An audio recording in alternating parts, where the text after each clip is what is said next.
What's going on, guys? Welcome back to another video. My name is NordTrades, and today I bring you another special video, the Sunday stock watch list, where I talk about all the stocks that I like, all the stocks that I dislike, the earnings calendar, and best of all, we have an election we're coming into. So this is going to be very interesting to even come into this. A lot of you have never even traded through an election. I think this is going to be my third one. I started in 2016. This might be my second. Might be. So, maybe. I'm not sure. This is definitely at least my second one, though. I went through, obviously, the 2020 election and all that good stuff. But we have a lot to talk about. This is going to be a longer video than usual. It's not one of those quick watch lists where I'm going to give you 3 stocks. I'm actually going to give you a decent amount just because if this happens, then this will happen. If this, that, da-da-da-da. We need to know. Does the market know who's going to win already? 100%. Trust me. You know, whether you're a Kamala person or, you know, the other guy, I don't even want to say his name on here. YouTube, do not take me down. The market knows. But here's the earnings calendar, and let's get started. So Monday, we don't really have much that I care about personally. You do have Palantir, which can move pretty crazy. NXP does move a lot. Tuesday, nothing much going on there. You do have a few, you know, stocks that can move a lot, but these aren't stocks I'm going to look to trade, honestly. Keep it all the way serious with you guys. These are stocks that you Herbs might play, but not me. Wednesday, Celsius, I don't care about. That might be a cool brand for our gym heads. I don't care. AMC, Herb. Qualcomm, cool. CVS, I've seen that move a lot. Other than that, I don't really see anything on Wednesday. Oh, ARM, definitely ARM. ARM is something I may even add to the watch list throughout the week. That's why Sunday stock watch list is just based on right now. After earnings, just make sure you follow me on Instagram. I only have 3 accounts: NordTrades, Trade Like Nord, and Stock Hours.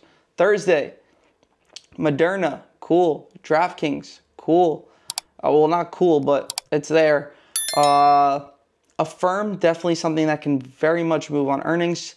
Datadog, I've seen that. Rivian, crazy stocks to move on earnings. Friday, nothing much going there other than Sony. I can't relate. Anyways, let's get into my watch list and let's have some fun here. First thing we're going to start with are a few stocks that are like plays that are just going to be like this. You know what I mean? And then the other ones are going to be like, if this happens, then this will happen, or this is what I'm looking forward to happen. So let's start off with Tesla here.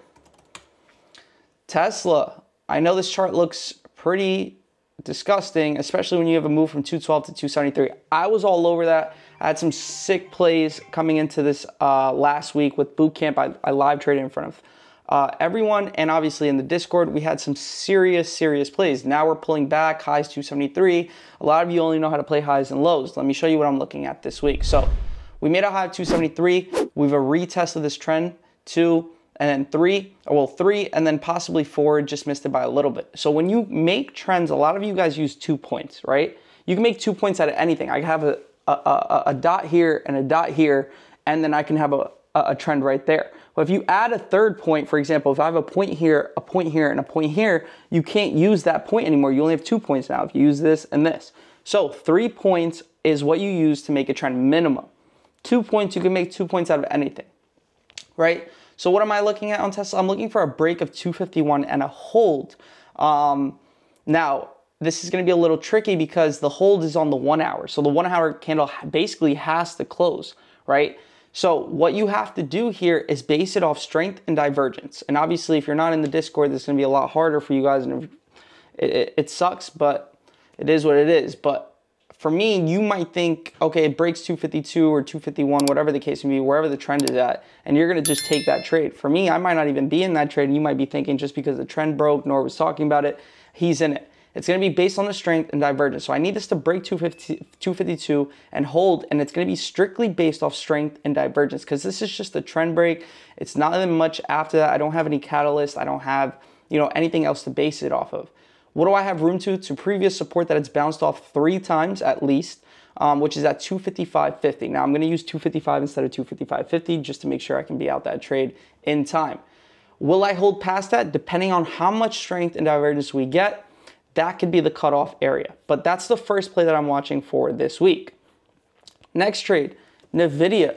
Now, NVIDIA, on the other hand, is something that just had some catalyst. What was the catalyst? It looks like it will be joining the Dow.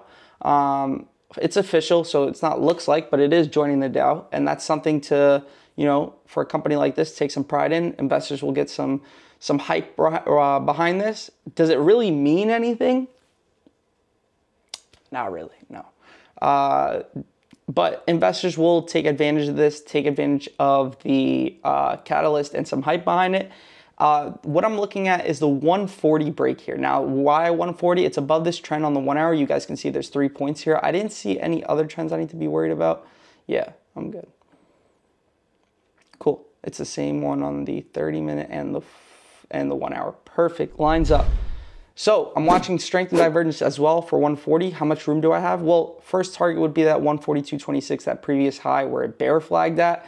These I'm not really worried about because we're right at 140. So if we get through 140, we'll get through these levels right here at this 140.30 level. Into 142.26, everything after this will still be based off, obviously, previous psychological levels and previous key levels, and then obviously strength and divergence, just like the Tesla play. Now, that's the second play. What's the next play we're watching here, which is kind of different for me? Netflix. Why am I watching Netflix? It had some great earnings. Obviously, this went from 669 to 773. Why am I watching this? Well, if you put this on the bigger time frame, I'm watching for this consolidation break. Now, can the consolidation break to the bottom? Yes. Can it break to the top? Yes. That's why we're here to react on certain things, not to, you know, okay, I'm going to get in early and I'm going to do this, so if when it breaks out, I'm ahead of the game. No, we don't do that. We react. Traders try to foresee the market. You can't do that.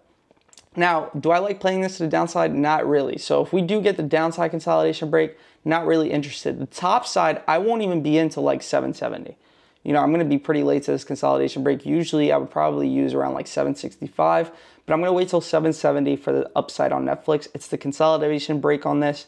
And that's what I'm going to be waiting for, especially for something that has some wide spreads like that. I want to just be in there and be out. Target, obviously, this is like, what, all-time high? So I need to be careful. The trend on the 3-year is 778. So that's something to worry about.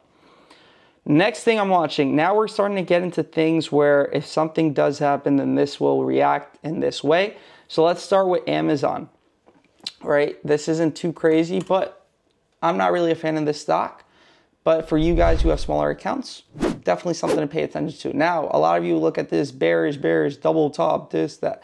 Just wait and let's see what happens. We do have a gap down to 195. Let's see if that fills this week. But what I'm looking at here is you had some catalyst. You had some great earnings. It had a big push. Now it's just pulling back. This is very healthy when you have a big pullback. A lot of you think pullbacks are unhealthy. This is a healthy pullback. Now, what am I watching? I'm watching if this comes back to 200 and we get above this high and above this trend, how do we hold up there? That's it. Now, am I going to take advantage of this? Probably not. You guys watch my live streams every day. Probably not. Will I be there to see if I can possibly take advantage of it? Yes, of course. That's why I have my favorite managers, Frankie, George, Benji, Umir. You have everybody in the chat or in the managers that will help me out with this trade. And Kevin. So that's Amazon. Next thing I'm looking at is Meta. Meta on the 4-hour has a trend that it's broke. Look at this long-term trend. 1, 2, 3. We've had a point here, 4. So 3 or 4 points here before we broke, because obviously this wicked. And now we're finally breaking to the downside. So what am I watching? I'm watching to see how weak this is. The market, for example, look at Meta here and then look at SPY, right? You know, is it with the market that it's pulling back? Of course, but this is a tech stock, so we expect this to hold up a little bit better, especially making a high. We don't want it to come straight down like that. Obviously, there's earnings, but earnings didn't do much. All it did was kind of just stay in the same place, but now we can't really hold up. Is the interest going away from Meta? Elections, if that guy wins, is Meta in trouble? All those things come into play here, and that's why Meta might have some issues coming into this election, depending on who wins. Now, am I saying they're going to have some serious issues? Based on the chart, it does look like they are losing some interest, losing some strength. I am watching the downside coming into this election. AMD, something that you don't see me normally play. This is weak. Why is it weak? We're about to see with this election. Now, I'm going to talk about it when we get to this next stock. But for now, let me just show you what I'm looking at on AMD. You have some divergence here. It's very weak compared to the market, even though the market is a little weak. I'm watching this 141 into 140 area. This is more of a scalp than a trade. I don't normally trade this. Will I take advantage of this? Possibly. But let me go into the next stock and talk about why these few stocks are on here. BABA. The last time that guy was president, we had the tariffs, right, with China. Now, if these tariffs go into play, BABA has been struggling for a very long time. Ever since he was president, it's been very hard for the stock to come back because of the threats of delisting, the tariffs that we had put. And I think people are a little scared coming into this election because now if we go back to tariffs because he wants to get rid of taxes, which I don't know if that'll ever work, but tariffs is definitely something that will work no matter if taxes go away or not. BABA will be in very much trouble just like back in 2016 when he was president. This is something I remembered because I was taking advantage of this almost every single day. BABA does move. So coming into this looks like it can't hold up here. We're breaking this 4-hour trend. Is it because of that? We're about to find out. So coming into this election, this is something to pay attention to. If that man wins, I'm going to look to grab some long-term puts on this and add on the pops into his presidency. Obviously not some heavy position, but it is a swing to take advantage of the downside because this will head right back to the 70s and 60s if this is what I think it is. So that's BABA. We talked about a bunch of different stocks. I have one more for you guys. SMCI, another chip stock that's struggling right now out of nowhere. Remember, we've had strength in all these stocks forever. Why now are these getting weak?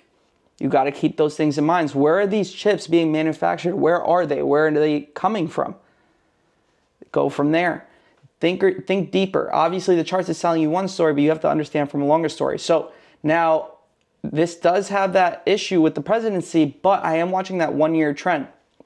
If 25 can find a bottom around this trend, around that 24, anywhere between 23 and 25, if that finds a bottom there, this will be ready for a bounce. Now, is the bounce going to be anything crazy? No, but it'll be a nice retracement because how SMCI moves. Now, if we can't hold, you have to go to the 3-year here, and you can see the bottom of this consolidation previously was around that 22, 21 area. If we break through that, SMCI is goodbye, right? SMCI is goodbye. And I've been talking about SMCI since the highs. You guys can go back. People from the Discord, stock hours, I've been telling you this stock or this company is complete garbage and nonsense. And here we are on SMCI coming back to a 3-year, well, not 3-year, but what year is this? Let's say 2023, a whole year of a low here. Remember the high is 122. So here we are with SMCI. That's what I'm watching for this week. This is a very in-depth watch list. Do not miss this week in stock hours. Whether you're coming to the stream or you're joining the Discord, make sure you're there because from here on out to the rest of the year, till January, maybe even February, things are about to get real. You've never seen this before. It's going to be a movie. So I hope you guys enjoyed this watch list. I'll see you guys on the next one. Enjoy your day. Hit that like button. I'll see you guys. Peace.